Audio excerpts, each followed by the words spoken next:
ఒక్కసారి కొమ్మూరి గోల్డ్ కి కాల్ చేయండి. తాకట్లో ఉన్న మీ బంగారాన్ని విడిపించి మార్కెట్ ప్రైస్ కి వాళ్ళు కొనుక్కుని మిగతా డబ్బులు మీకు ఇచ్చేస్తారు. ట్రెండ్ కు తగ్గట్టు ఎప్పటికప్పుడు పొలిటికల్ ప్లే గ్రౌండ్ మార్చే ఆ మాజీ మంత్రి ఇప్పుడు కొత్తగా ఆలోచిస్తున్నారా?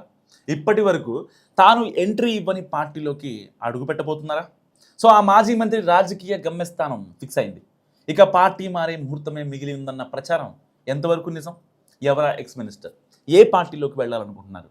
రాజకీయాల్లో ఎంత ఎక్కువ సహనంతో ఉంటే అంత మంచి పదవులు దక్కుతాయన్నది చాలామందిలో ఉండే అభిప్రాయం. అందుకు చాలా ఉదాహరణలు కూడా కనిపిస్తుంటాయి. అదే సమయంలో దుందుడుకు నిర్ణయాలు తీసుకొని దెబ్బతిన్న వాళ్లకు కూడా కొదవలేదు. ఈ విషయాన్ని బాగా వంటబట్టించుకుని సమయానుకూల నిర్ణయాలు తీసుకునే ఉత్తరాంధ్ర పొలిటికల్ లీడర్స్లో ఒకరు అవంతి శ్రీనివాస్.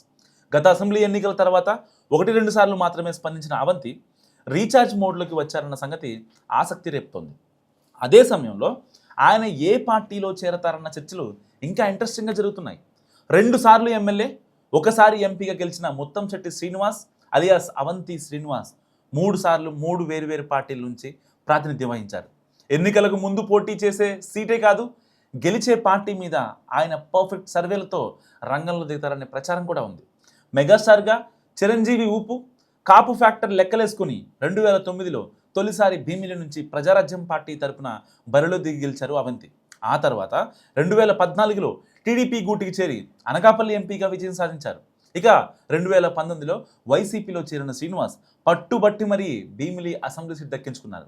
ఆ ఎన్నికల్లో గ్రేటర్ విశాఖ పరిధిలో 3 స్థానాలు వైసీపీ గెలుచుకోగా 4 సీట్లు టీడీపీ కైవసం చేస్తుంది. పెందుర్తి, గాజువాక నుంచి గెలిచిన ఎమ్మెల్యేలు ఫస్ట్ టైం కావడం, కాపు ఈక్వేషన్తో వైసీపీ ప్రభుత్వంలో మంత్రిగా ఛాన్స్ కొట్టేశారు ఆయన. సో నాడు 3 ఏళ్ళు జిల్లాలో ఏకైక మంత్రిగా ఒక వెలుగు వెలిగారు. అండ్ ఆ సమయంలో టీడీపీ జనసేనను విపరీతంగా టార్గెట్ చేసేవారు అవంతి. ఆ విషయంలో సొంత సామాజిక వర్గంలో వ్యతిరేకత వచ్చిన పార్టీ లైన్ మాత్రం తప్పలేదనే నమ్మకాన్ని అధినాయకత్వానికి కలిగించారు. దాంతో ఇక కప్పదాట్లు ఉండవు అని ఫ్యాన్ పార్టీకి ఫిక్స్ అయ్యారని అంతా అనుకున్నారు. కానీ 2024 ఎన్నికలు ముగిసి కూటమి అధికారంలోకి వచ్చిన కొద్ది రోజులకే కొత్త ఆప్షన్ ఎంచుకున్నారు ఈ మాజీ మంత్రి. వైసీపీ వైఫల్యాలను ఏకరువు పెట్టి మరీ బయటకు వచ్చేశారు.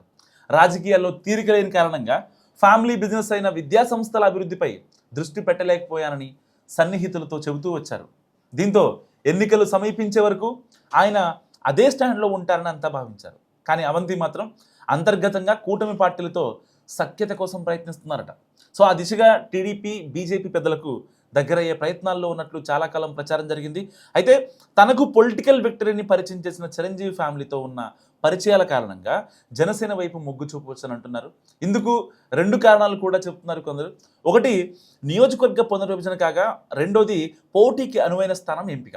అలాగే మరొకసారి ఎంపీగా పోటీ చేసే అవకాశం వస్తే బాగుండని కూడా ఆశిస్తున్నారట.